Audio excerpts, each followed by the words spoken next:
Well, moving on, speaking of Cade Cunningham, I want to just talk about his rise to fame and how the NBA is really organically making him a big deal now. Mm-hmm.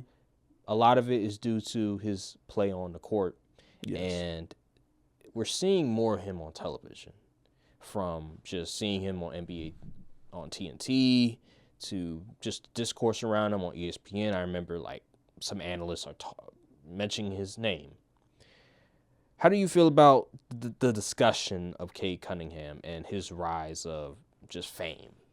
That's great. Honestly, it's great to see him finally get recognition for being as good of a player he is, because he's been really good when he's been playing since he's been drafted, honestly. And it's finally that it helps that Detroit is winning some more games now, and they actually have a competitive roster on the court. And so I think it's just it's fantastic. You know, I really was a fan of Cade's game coming out of college and stuff like that. So I'm not even mad at it. I ain't even mad at it. I feel like this is what a lot more other stars should be getting the same treatment. Mm-hmm. And, you know, and also more players like on the Pistons, they got some dudes. They got some young guys that deserve some shine, like Asor Thompson. He's a defensive monster. It was that one play I saw. He pretty much shut down like 5 different shot contests. That was insane. Like, this is the type of coverage we need league-wide for the younger dudes. So, hey, I'm all for it, man. I do think it's great to see mentioned in the previous segment about these rising stars taking it upon themselves to try to market themselves, going on NBA, TNT, going on that network. And if you're in Atlanta, you know, some players, they'll go there. Mm-hmm. A lot of these rising star players should go to that show, get their name recognized so people will know who they are. And Cade Cunningham has organically taken it upon himself to get his name out. These analysts are recognizing what he's been doing. I love it. Like you mentioned, this needs to happen for a lot of rising stars, a lot of different players that are on the rise, and it just seems like that's not the case. If you're not an Ant-Man, if you're not a John Morant, they're not going to take it upon themselves to promote them. And that's unfortunate because there's a lot of great talent in this league. There's a lot of young talent that are doing a lot of great things for teams that are not getting recognized. I feel like Paolo Banchero doesn't get enough recognition for what he's done. Franz Wagner is not getting enough recognition for what he's been doing for the Orlando Magic. And it's unfortunate because these guys have been hooping the Orlando Magic. They haven't been winning as of late, mainly because of injuries, just been significantly hampered. But they still deserve a lot of recognition, and they're not getting that. It seems like these young players, they get talked about during the draft.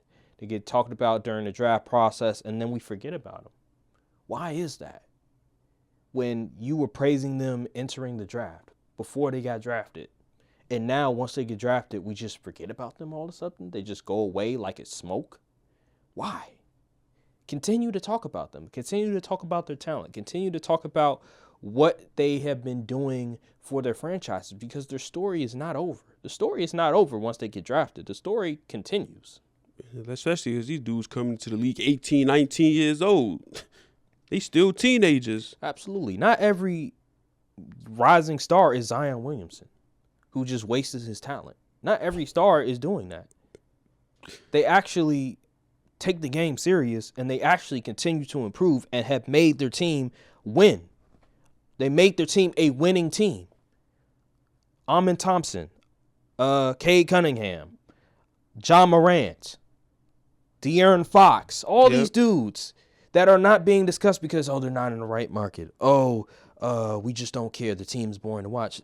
Make them fun to watch. Make me want to watch that team play. Oh my goodness. The thing that kills me, like, I know there's a time difference, but a NBA game starting at 10:30 at night is insanity. Yeah, it is insanity. For East Coast. I'm not staying up until almost 1 in the morning to watch a basketball game. Unless it's like the weekend. And then y'all be saying the time is going to be 10:30. It was 10:40. The game wasn't even on. I know, right? They still had that problem. I know. I'm like, y'all got to get this under control, man. Y'all got to fix these start times, because NFL, what the game say it start at 8, the kickoff will be 803, 802. Pretty much. Well, that's a whole different conversation that I talked about on how to save the NBA. Go check out the whole series. The link will be in the description. But they have to do something about these young dudes. Cade Cunningham organically has improved his name, has got his name recognized. Basketball analyst, they have praised him for what he's been doing for the Pistons. The Pistons are winning now. They're in the playoff picture now. Who would have thought that before ending the season? Like, Do the same for other players. Other dudes need, like Darius Garland. He needs more recognition. Yes. Alperen Sengun. Evan Mobley. Yeah, Mobley. Evan Mobley. Bruh. I remember last year I was criticizing the hell out of Evan Mobley. I was like, yo, this dude, I don't see the hype. He has not improved. They get a new head coach. This guy is finally reaching his potential. And they don't mention the Cleveland a whole lot. Nope. They just say, well, yeah, Cleveland's the number 1 seed, but we still believe Boston at the end of the day, when the playoffs roll around, they'll find a way to get back to the finals. It's like, okay, cool, but can you talk more about why Cleveland is a threat? Why Cleveland is the number 1 team in basketball from a record standpoint? Like, come on, man. What we doing? They just don't like the Thunder are getting a crazy push right now.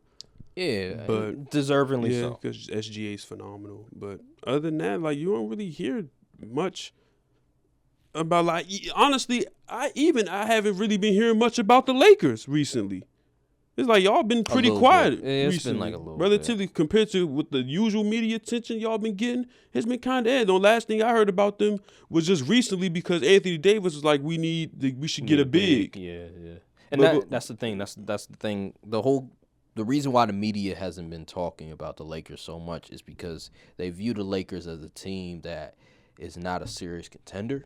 So they're not even going to pay them much mind at this moment. Which is crazy to say with LeBron and AD on the same team and a really solid guy in Austin Reeves. But, I mean, they're not wrong, though. I mean, no, they're not wrong. But it's just a crazy that it's happening like that. Because even still before when y'all wasn't really contenders in my eyes, y'all still got crazy media coverage. You know who's not getting a lot of crazy media coverage is also the Clippers as well. I feel like they deserve some love for what they're doing, getting rid of Westbrook. See, they can't talk trash about Kawhi, so they're not going to say nothing about him. See, and then they don't give no love to James Harden or Norman Powell. Unless you're watching the NBA specific shows, you're not going to hear much about James Harden and what he's been doing, Norman Powell, what he's doing. The fact that they got rid of Westbrook and they're still winning. James Harden is improving. Norman Powell is improving. Yep. They don't want to bring up that narrative. Yep. They don't want to bring the Clippers without Westbrook are better. James Harden is better. Norman Powell is better. I'm just saying. And speaking of Westbrook, they not even trying to lean into the Westbrook redemption story all that well. I know, right? That's weird. Like, Russ is playing good ball right now. I'm surprised Stephen A. and them haven't. I understand football's still a prevalent thing, but you would think that the media would at least grab their attention on what the Nuggets and Russell Westbrook is doing. I haven't heard a whole lot about it. And honestly, we can transition to this in terms of the threats to the Celtics. But just let me be.